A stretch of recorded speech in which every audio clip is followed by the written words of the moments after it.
Ladies and gentlemen, welcome back. North America is taking the stage here at the SPL. We have Thurst taking on Cog Prime. This is going to be a tough one.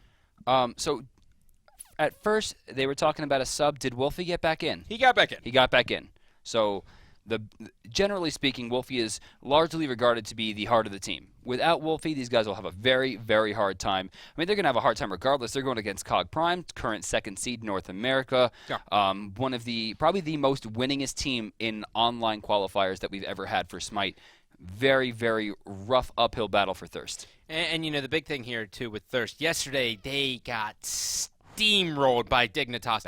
We're talking 24-minute game, 24 to like 4 kills. It was not looking good for them. They've had a lot of shakeups, and you know, that's what I was trying to say. That's what we kind of both agreed on. We were like, if they can just kind of get one win, squeak into the off week, kind of iron everything out, they're going to be okay. But unfortunately, their roster and everything is forced to go up against these very, very juggernaut teams here in North America. So they need a win here.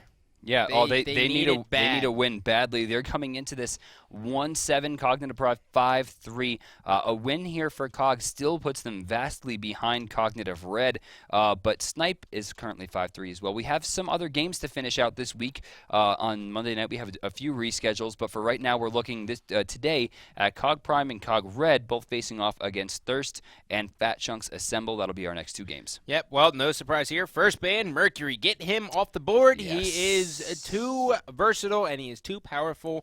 His presence on the map is always felt. My issue is that Mercury or Geb is going to be the best character in the game, right? Geb gets banned out. If you're first pick, there's no reason to ban one of those top picks first. That makes sense. Let them ban second, see what happens, and then if you need to, ban it. But they could have had the option to pick Mercury. I think the issue here is that Wolfie generally favors a more tanky approach, so they're taking him out, and that's going to hurt them. It's not a bad thing. It's not a bad thing at all. As Geb is going to be gone, waiting for the next ban here. Thurst, you know, there's a lot of options they can have going up against Cog. You can you can target ban a lot of people here, but you know, my big story here, and there's the Giannis ban, so that's not necessarily a terrible pick at all. 95% pick ban rate, by the way. Is he really? I want to talk about the 5%, like who's being a jerk. And that's actually a nemesis, so I don't know how I feel frees about up that. a Jean Quay for first pick. Yeah, I don't know how I feel about banning out Nemesis there with Jean Quay open. Thurst would be wise there to pick up Jean Quay first. There's still a few other characters still very strong. You got your hunters out there, and that's going to be Apollo locked in over Jean Quay. Maybe no one from Thurst really feeling the Jean Quay pick, but that frees it up for Cog, which is going to be very, very scary. Yeah, this is awkward here. I think Cog Prime should answer back immediately with the Jean Quay. Omega has a very decent Zhong. Of course, MLC Stealth generally favors other types of mages. He might not go for it, but option is over to Andy and Barracuda. Yeah, Barracuda and Andy. Time to see what they'll pick here. Hovering over, that's Nuwa. And you know, Nuwa made her presence known a little bit in the Europeans. I don't love this here. They just locked in a guaranteed solo and a guaranteed mid. There's no other places they can go, which means going into the next ban phase, they're going to lose something of importance. Yeah, and on top of that, it's a very easy counter. Well, not easy, defined easy, right? But at least you can actually say, okay, I know where they're going. Right, I know what they're going to be doing with it. Exactly. This could be troublesome. There's no guess. Traditionally, don't we normally see like mids get picked towards the second ban phase? It depends. It depends. In this case, you know, Ra is very powerful. I could see that. Nuwa powerful. I could see that as well. But they're letting a lot of things through. But option is back to Thirst with their second and third picks. They need pretty much everything besides Hunter at this point. We're going to see Osiris with a 13% pick ban rate. Now, this could be solo. This could be jungle. Unlikely it'll be support as Athena was locked in. Ah, well, there's the Athena. So we are going to see Athena. Athena and Apollo, they work pretty well. I mean, their kits kind of get around the map a lot, very easy. And then on the other side here, back to Cog, is going to be Rom. That is a good pick. Yes. And we haven't seen him today. I like the run. Oh, yes, we did. We saw. Did we see Ra? I think, first game I thought we saw. First game we did? Yeah.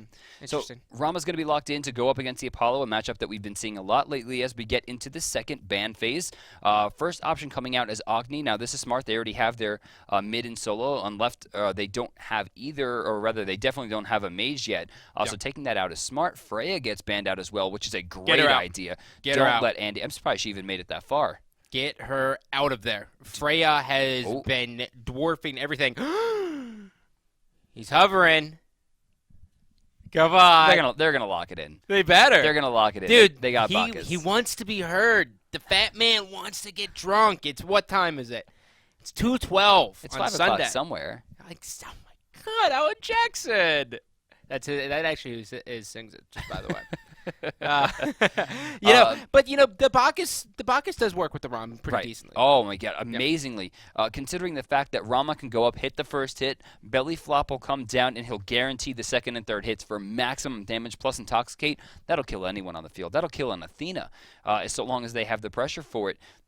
What it comes down to really is, do they have that timing down? It's something that definitely needs to be practiced. Yeah, that's big. And COG is going to be a team who has that chemistry, though, right? Like, if you take a look at Thurst isn't going to bat an eye at that because you have El Brochacho, used to be the Guardian, now is the Hunter, working with the new guy. At least this time he's not Shibalanke. Yeah. Well, by the way, last night I was talking about how Shibalanke is the bottom of the barrel. I completely forgot that Amuzin Cobb was even in this game. AMC? Yeah. Completely forgot. Dude, great TV network, though. He used to be so overpowered. Get out of here. He was the best character in the game by a giant margin. Swarm did so much more damage. Honey did a ridiculous amount of damage. And Hives actually gave more healing, more movement, and more attack speed. Like, everything about him used to be better. And they just kind of, whittled away at him little by little until he was the worst god in the game. And he is currently probably the worst god in the game. Good for him. Beasts suck. Oh, man. I don't like bees. Oh, that was my favorite part of Smite, though, because when he first came out, I was grinding him because he was so good in the beginning that I could jungle with him.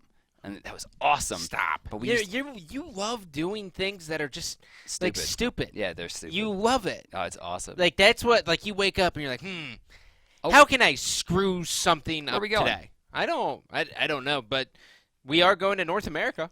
Oh, that's true. European Pro League is finished for Week 3. Going over the standing once again, Mortality 7-3, Cloud9. HyperX, Exposed Secrets, Team Solo mid, all tied for second place at 6-4.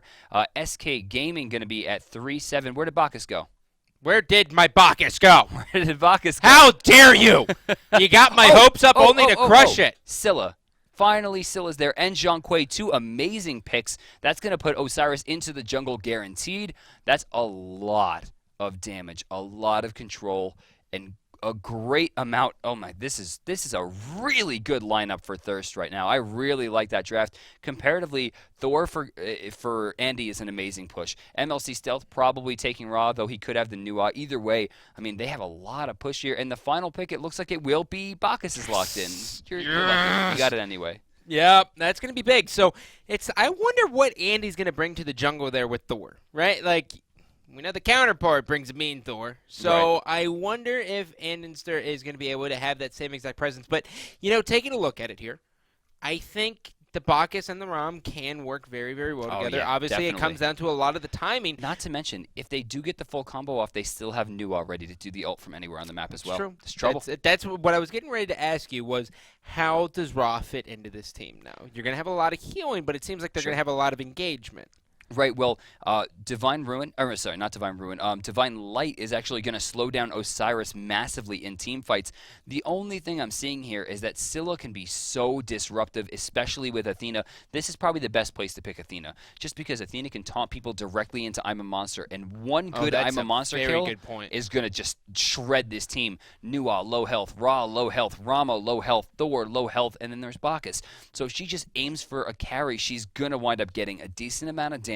And I've seen Jaco Scylla firsthand, man. This is trouble. Yeah, well, we're going to hop to a quick little break here as everything gets situated. But when we come back, the game will have started. Stay tuned. Ladies and gentlemen, it is time. We have entered into a however long it takes battle here. And we are going to be, of course, starting off with Thurst. That's right, Thurst versus Cognitive Prime. Now, the issue here is that right off the bat, they have spent a lot of money on wards. There's 200 gold worth of wards in the inventory for Thurst. Now, if they can get them off and really defend, this could be good. Now, Neramah's probably going to spot the fact that he's getting... Oh, he didn't... Yes, he did spot. He's backing off. He had to have spotted. Very smart. And now, another ward coming out, which of course I like to dub the Anatoly ward, has been dropped down on the left side. A lot of pressure coming out on the right as well, as you're seeing that ward going to be covering the rotation from speed to blue. Not bad. And we actually are seeing an uncommon sash coming out of Fusion right off the rip, trying to get to that Warlock sash as early as possible. You like it? Yes, love it. Zhangquei, super tanky, and he needs that tankiness as an offset to the fact that he has very little escape. A very slow character, has a stun and maybe a slow, but aside from that, doesn't really have a lot going for him in terms of mobility. So giving himself extra tankiness and extra damage at the same time is going to ensure that you won't be able to stick to him for long. And so is going to go ahead and rotate over here. Now, what's interesting to me is going to be the engagements here with Scylla in this game. Because it really, their team's going to rely a lot on her hitting her ultimates. And the last time we saw Scylla, it was very difficult. That's right. I mean, if she can get her damage off, it's just destruction. I mean, plain and simple. Yeah, I'm a Monster has the innate ability to turn a fight. In fact, I remember at the LAN event, Snipe lost hot off the back of the fact that the best waited for so long and then eventually found one of the nastiest, gnarliest I'm a Monster slams I've ever seen, getting 2 kills, turning the entire game around in the process. I mean, this character can just work miracles. Yeah, and a little bit of a fumble here from Cog as Bacchus did not go over in time to really get that leash on the blue. He didn't start it at all, so they both actually went together with Barracuda, and now they're just now getting to lane. So a little bit behind. They missed a wave, but nothing too crazy. Not a terribly uncommon practice, but at the same time, usually you want to switch it out just to get as much experience for your hunter, whereas Brochacho probably going to have a little bit still less than Barracuda at the same time. Oh, belly flop in. They're going for it. Yeah, Barracuda actually still focusing down here, just doing a little bit of damage, nothing crazy. And this is what I expected. Uh-oh, Neruman taking some damage here. He's going to turn his attention onto Brochacho. Not enough damage there to really get the kill, but he still has forced him back. And that's what I'd like to see here from this. I mean, you know this team is in such the early stages of this duo lane that you want to aggress on it. I like the rotation coming out from Andy as well. Getting this wave cleared very quickly ensures that they will get a free chance at their red buff. No pressure coming through. Left side again, Jeff Himla using his mana. He's getting very low in that regard as Barra dives forward. He gets the cripple off to stop the preemptive strike, but then recharges it up, and Neramah does get out once again.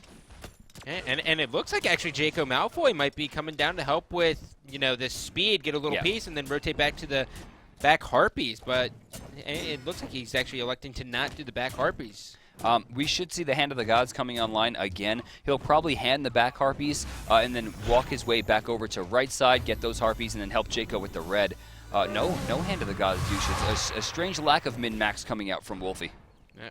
Meanwhile, Zhangquei taking on Ra, the battle of sustain here. Yeah. Ra electing to actually just go with tier 1 boots here. Nothing. He didn't want to get an early stash item, kind of like Fusion did. You know, the thing about Ra is there's so many different builds you can do with him, especially in the solo lane, that it's not surprising at all to see any deviation. Go full mage. You can go movement speed with attack speed. I mean, I've seen it actually happen in tournament. It's not as bad as people think it is. It's still pretty bad, but not that bad. I mean, so it's not trash can, but it's like garbage bag. Yeah, something like that. Okay, you can go full mage, you can go defensive, you can go hybrid. I mean, he's just so versatile. I mean, hell, they could have put him mid this game, and he would have done fine. Well, Wolfie going to head back in there and grabs a ward and a pot, also his tier 2 boots. Omega has the play here. We should see an ultimate. No, it looks like he's just going to go the normal route. An ultimate and then rotation to mid camps would have been the stronger play here, but it looks like he's going to stick around at Solo Island and keep Fusion locked down. Yeah, and both mid Harpies, we are going to see a 4-man grouping here from Cog as they are all going to make sure that they are able to get this. Rom now able to return back into lane where he's going to be able to 1v1 El Brochacho just a little bit, and both teams securing their respected Harpies.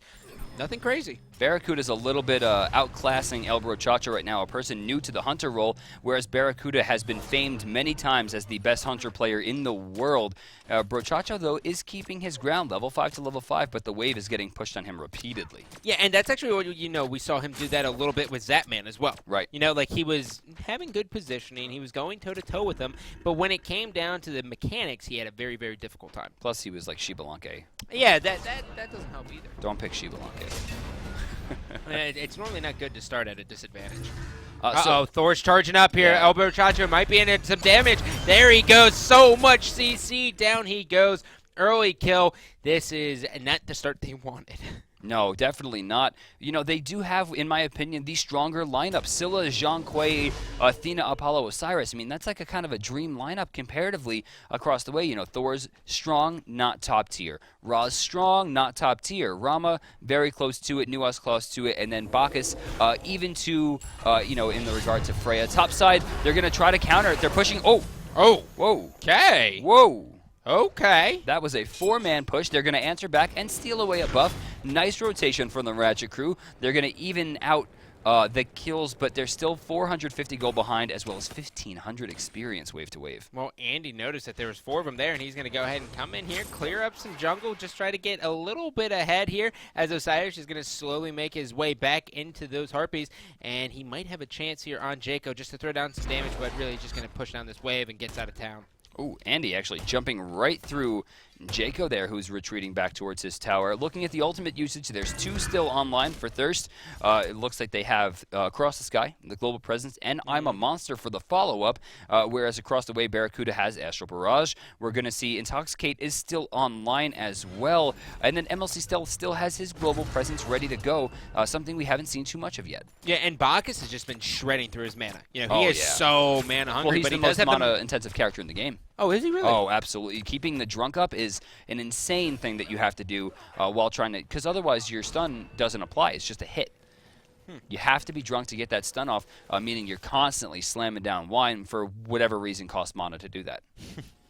Well, Jeff was able to get those Midas boots up. On the other side, Neruman still only has the tier 2, so he's a little bit behind in that regard. Yeah, oh, big time. I mean, that's one of the biggest things in the game right now. Uh-oh. He's about 80 gold away. Now we're seeing some pressure once again. Left side, it looks like Wolfie's going for it. It didn't quite get it. Across the Sky going to come through. Is he going to dive for Barracuda? He's looking for the option. Barra actually dodges it. Wolfie misses his shot, as well as Brochacho gets stunned out. Neruman gets picked off by a beautiful shot from Andy as they turn their sights to Wolfie, giving it to Jeff Hendler. 2-for-0 for Cog right there. Andy just coming up so big. Came out of nowhere. Everything was looking so good for Thurst, and then their hopes and dreams were crushed. Where did Athena even come from that she had that amount of health? No idea. How did that even happen? Was she like diving a phoenix? Perhaps, maybe she was shopping. Ooh, Thurst not looking strong right now. Down 2 kills, down a Gold Fury, and now 2,900 gold. That's, and Andy's stealing away a buff. Greedy. Good for him. Well, he is going to be able to get it. He does have to be careful. Taunt is going to be there. Brochacho is going to be there for a little bit of a follow-up. Some damage, not even close to a kill, so he doesn't have to worry about that.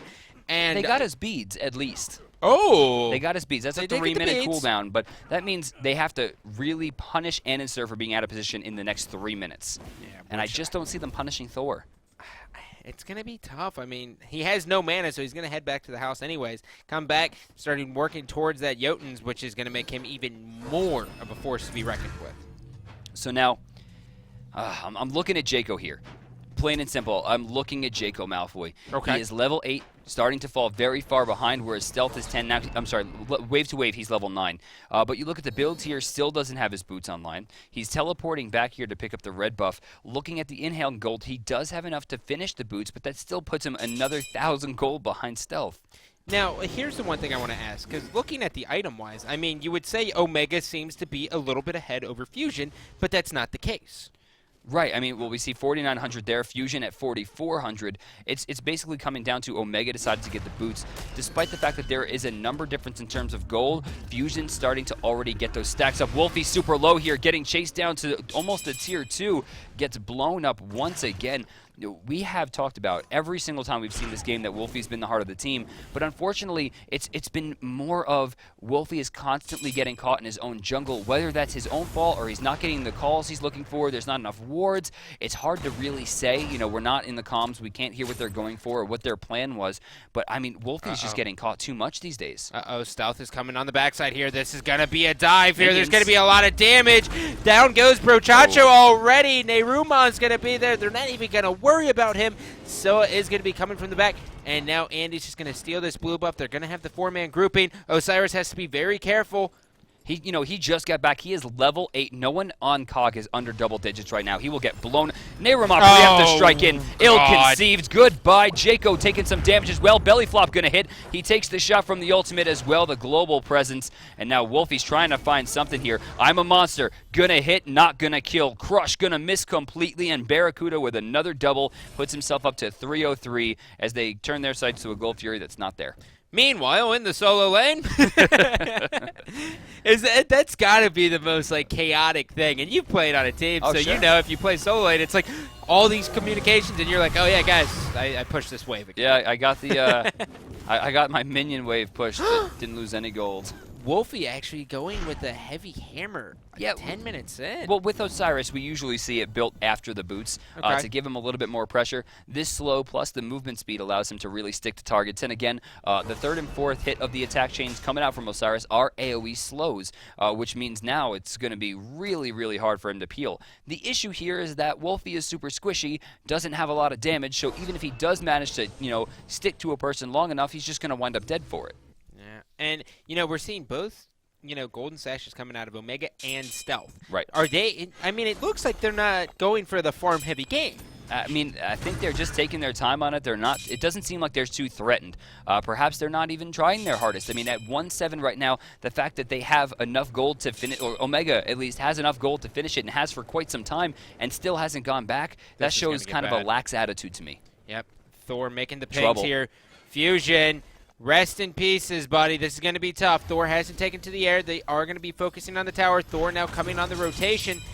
Hasn't taken to the sky at all. In fact, he's actually fighting 3 people in the jungle. Neyruma using the ultimate there. Defender of Olympus doing no damage. Recall Demons coming out as Annister turns to find 2. Double taunt, double beads, no damage from Omega. They're trying to get to the back line as Andy goes up. I Am a Monster was able to do some damage. Hinla's going to get 1. In comes Thor. There's going to be a lot of damage down on Wolfie. Wolfie goes down. Stealth, meanwhile, is taken up by Brochacho. And now Brochacho has to take on a Bacchus and a Thor. This is going to be very difficult as now some damage still coming out of Soa, though. Still chasing. Brochacho is going to be cleaned up. Will they be able to get Scylla? Now, they got a kill there. In fact, they got a good kill. That was Stealth. He was level 13, had a kill. He was definitely worth some gold, but they lost 3 people there. Actually, did Neyruma die as well?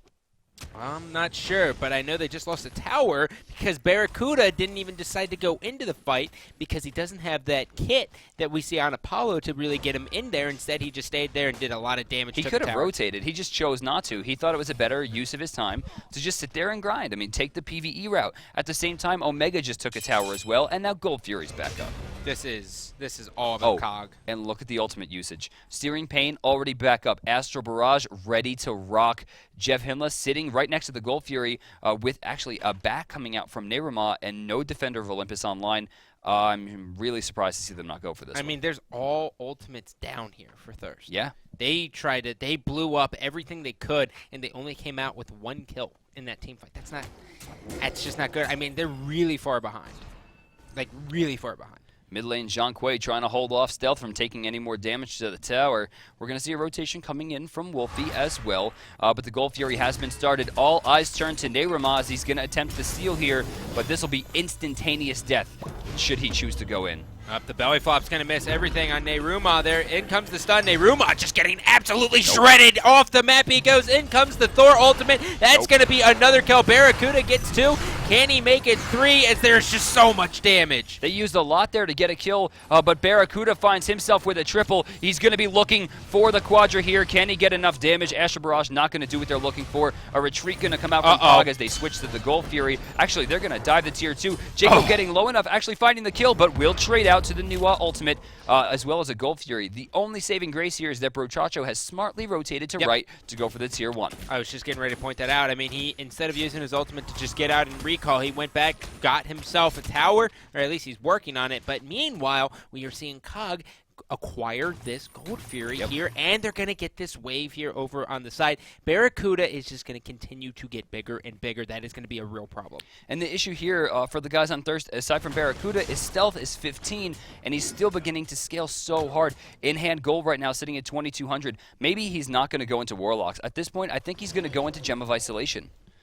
Why would he go into Gem of Isolation? Well, I mean, he has a global ult. Slow everyone on the map. Interesting. Well, we do have a jungle comparison here. Taking a look, Andenster 3-1-9 currently. He is crushing overall 62 win percent, 470 gold average. Wolfie, he's got a 12% win loss, and at least his gold per minute still good. You know, honestly, 12% win loss is obviously not great. No. I mean, that's bottom of the barrel. That reflects the team, though, But to keep an even KDA with a 12% win rate, that's pretty impressive. That is actually really, really impressive. I'll give it to him. And neither of them are the Boosh. No one's the Boosh. We'll talk about Boosh's KDA next game. Or Ionic, for that matter. Oh, jeez. But yeah, these are the two junglers for these two teams, and Andy obviously having the upper hand. Team just has a lot more wins under their belt and definitely a lot more practice, especially considering Neyrima has been on this team for 3 games. Yep.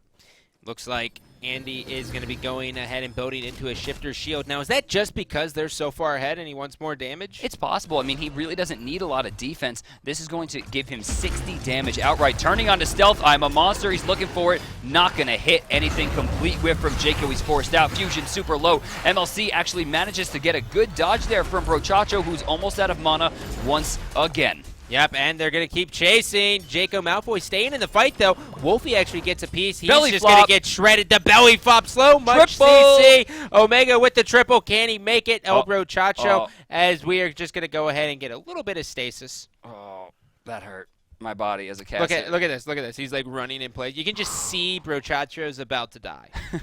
And this is for the quad, too. Yeah, that was the Quadra. That was like, he has the Penta opportunity because Jaco Malfoy is actually right below the tower line as well. This could be really, really big for them. They have to be, I mean, I would love to see a Penta. It's always a good time. It's possible. Now, looking at it, Omega has already blown through his ultimate, right. So he's not going to go for the snipe. He needs to kill Brochacho. No one of his teammates are in a spot to steal unless Barracuda decides to... Oh, no, Barracuda's ult's down as well. So... Really, Omega needs about 2, maybe 3 auto attacks to kill there. You can see the beam is on cooldown. He doesn't have Searing Pain. Divine Light could work here. He can slow him. It'll proc. It will kill him. He also has the heal as well. But Divine Light currently should be level 2. He's still actually it will be level 3 here, as well as Searing Pain being level 3. So he'll have the damage with any of his abilities to get that Quadra. But then he needs 2 big hits onto Jaco. Yeah, and just taking a look at the graphs, I mean, the gold difference is 8,800. Oh my God. The experience is 14,000. Almost 1,000 per minute. It's almost what? That's almost basically mathematically impossible. I mean, you know, it's the Pro League. I mean, this is the big leagues, and you're facing the top of the, you know, this is the tip top. The 2 COG teams right now are running this league. Yeah, for sure. Well, we're going to go ahead and hop to a quick break. When we come back, we should have this sorted out for you guys. Stay tuned. Ladies and gentlemen, welcome back. The game is not paused anymore because it is finished. There was only 2 minutes left of gameplay where COG ended up taking the W. Yeah, pretty easily too. I mean, they had very little against them at that point. That was I think a 19-4 overall at the end. We do have a replay for you showing the prowess, I think, of Barracuda. Yeah, it's going to be a Barracuda triple kill here. And Barracuda, you know, he actually missed that last engagement entirely because he actually recalled. But let's go ahead and take a look here as we can see the damage that Rom can do. No, so they start up the Gold Fury. They're trying to bait this out just a little bit. You see MLC Stealth coming in from the side, and this is where things starts to get handsy. I mean, they have to try to steal this away. As you over on the side, you can see Andy already charging up the ult for Thor, trying to come in there hot.